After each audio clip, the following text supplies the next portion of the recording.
धन्यवाद अध्यक्ष महोदय। बड़े हैरानी की बात है कि जो उत्तर इसमें आया है कि सूचना एकत्रित की जा रही है, मेरा जो भाव इस प्रश्न को पूछने का था, ये वर्तमान सरकार का अंतिम सत्र है और पिछले 5 वर्ष में, जो पौने 5 वर्ष के कार्यकाल में जिस तरह से हमारा आना जाना शिमला होता और शिमला में देखा कि समय समय पे जाम जिस तरह से लगते हैं और वर्तमान स्वरूप जो शिमला का हो गया है और इसको एक पर्यटन स्थली के नाम से पूरे अंतर्राष्ट्रीय मानचित्र पे जाना जाता है। हमारा यह प्रयास रहना चाहिए था कि इसे एक पर्यटक स्थल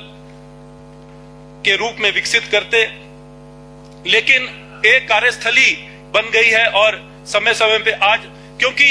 देश काल और परिस्थिति के अनुसार जो है हमें निर्णय लेने पड़ते हैं। वर्तमान सरकार से मेरा यह प्रश्न पूछने का भाव सिर्फ यही था कि आज जिस तरह से पर्यटक आते हैं, विजिटर्स आते हैं शिमला में और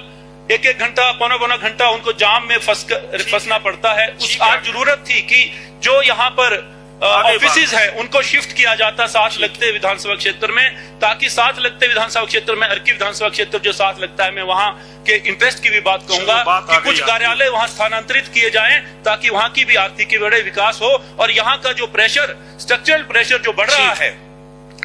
हर 6 महीने बाद हम पढ़ते हैं कि रिच पे जो है धंस रहा है या फिर कहीं पर कोई इमारत गिर गई है, इन सभी को रोकने का एकमात्र विकल्प है कि यहाँ पर जो ये स्ट्रक्चर खड़ा हुआ है इसको शिफ्ट करने की जरूरत है। माननीय मुख्यमंत्री जी। अध्यक्ष महोदय,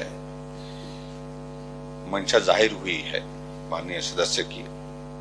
और उसमें भाव अच्छा है कि शिमला एक हमारा एक टूरिस्ट डेस्टिनेशन है, इंटरनेशनली नोन टूरिस्ट डेस्टिनेशन है और शिमला प्रदेश की राजधानी भी है। और जिस प्रकार से शिमला में ट्रैफिक कंजेशन के साथ साथ में और भी जो हमारी सुविधाएं शिमला में, इस बढ़ती हुई पॉपुलेशन के साथ साथ में जितने भी हमारे प्रदेश के हेडक्वार्टर होने के नाते, राजधानी होने के नाते बहुत सारे सरकारी कार्यालय यहाँ पर हैं, तो सरकारी कर्मचारियों का नंबर भी एक बहुत बड़ा नंबर होता है जो कार्यालय जाते हैं आते हैं और जिसके कारण ट्रैफिक कंजेशन में और ज्यादा कंट्रीब्यूशन हो जाता है, बहुत ज्यादा उसमें कठिनाई होती है। अब कौन कौन से कार्यालय, सारी चीज को लेकर के सोचने का विषय है और हम इस बात से सहमत भी हैं कि शिमला को डीकंजेस्ट करना पड़ेगा, आज नहीं तो कल करना पड़ेगा, ये करना ही पड़ेगा आने वाले समय में, कोई रास्ता नहीं है। 25,000 की पॉपुलेशन के लिए शिमला शहर बसाया गया था अंग्रेजों के जमाने में और उस एरिया के हिसाब से जो उस वक्त की जो फैसिलिटीज थी, चाहे वो रोड इंफ्रास्ट्रक्चर है, चाहे उसके साथ साथ में हमारा दूसरी जो सुविधाएं हैं, उनको जितना एक्सपेंड किया जा सकता था उसकी भी एक लिमिट है।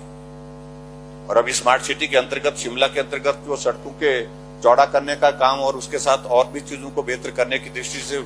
काम हुआ, उससे थोड़ी राहत तो आ रही है, लेकिन उसके बावजूद भी वो समाधान पूरा शिमला के लिए हो पाएगा वो भी मुझे लगता नहीं है, क्योंकि अभी और भी ज्यादा जरूरत है। इसलिए जो भाव है उसमें मैं भी सहमत हूं कि आने वाले समय में इस बात को लेकर के सोचना ही पड़ेगा कि कुछ शिमला शहर के अंदर जो प्रदेश मुख्यालय के जो कार्यालय हैं उनको थोड़ा एडजॉइनिंग एरिया में थोड़ा आगे पीछे शिफ्ट करना ही पड़ेगा,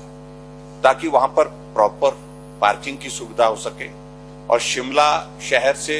बाहर अगर वो कोई कार्यालय जाता तो स्वाभाविक रूप से ट्रैफिक डिकंजेस्ट होगा, ट्रैफिक के साथ साथ में और भी सुविधा की दृष्टि से और एक एरिया को डेवलप करने का भी अवसर मिलेगा उसमें, जो जिस इलाके में कोई ऑफिस जाता है। लेकिन प्रश्न ये है कि कार्यालय कौन सा यहाँ से शिफ्ट किया जाए,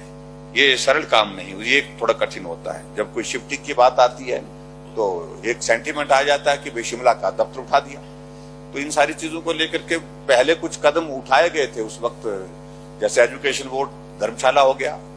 इसके अलावा और भी कुछ एक कार्यालय जो यहाँ से शिफ्ट हुए थे। ऐसी सूरत में कुछ चीजों को लेकर के विचार करने की आज की तारीख में जरूरत है। हम एग्जामिन करेंगे इसमें कौन कौन से दफ्तर जो है एडजॉइनिंग एरिया के साथ में किए जा सकते हैं, ये विचार के लिए एक अच्छा सुझाव है।